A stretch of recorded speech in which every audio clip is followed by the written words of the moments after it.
I think like one thing I really think is great about this movement that's taking off right now is that it's making a lot more people conscious, and it's forcing people to kind of talk about real issues in their music.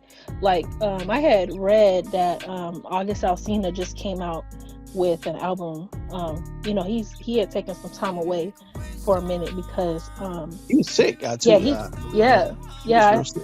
I read that he has like some type of autoimmune disease. I don't know specifically which one he has, or I don't know if it's released the information on what specific disorder or whatnot that he suffers from. But I think it's pretty cool. I took a listen to a few of the songs on his new album, just like some clips from it, and I like the fact that he talks about things that he's dealing with, like issues with um, like a lot of his music in the past was a lot of love stuff, and like from a like with a trap element to it.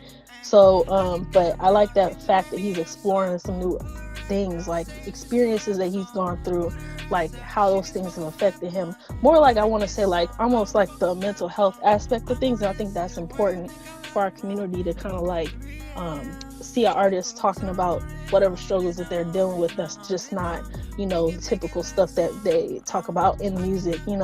So I see a lot more artists that's being like more expressive, and artists that are talking about real issues, real topics and things like that. Like right now, I've just seen a lot of artists like releasing more conscious music. Even like her, have you heard of her, Her? No, I haven't. She's an R&B singer. You gotta Okay, check I'm her gonna out. have to She's check pretty her dope. out. Yeah, she's pretty dope. Um, and she has a song out right now called "I Can't Breathe." I haven't taken a listen to it yet, but I heard it's pretty good. But yeah, she's a soul singer, and she kind of reminds me of like the music. I'm like heavily into neo soul, from back in the day. So like, I really like any music that's kind of harkens to that, and this, you know, kind of touches on that a little bit. But even like Beyonce, she came out with this song called Black Parade. I believe she came out with that like maybe a week or so ago.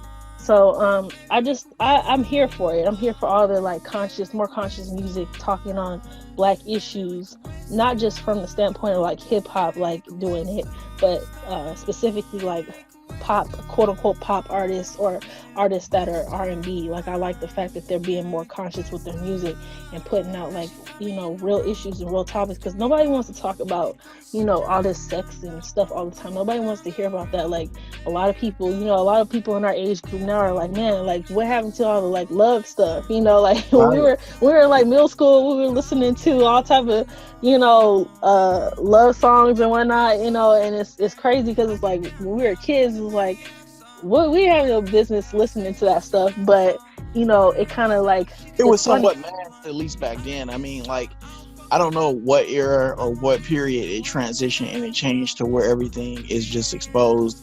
But, and it metaphorically, a lot of the R&B music of the earlier 2000s, I would say maybe a good 10 years from 2000 2010, metaphorically it might have had some sexual innuendos, but it wasn't over sexualized and overly overt as it is nowadays in regards Right. to like R&B. The whole, I guess I would call it the the remnants of the twerk generation, the Right.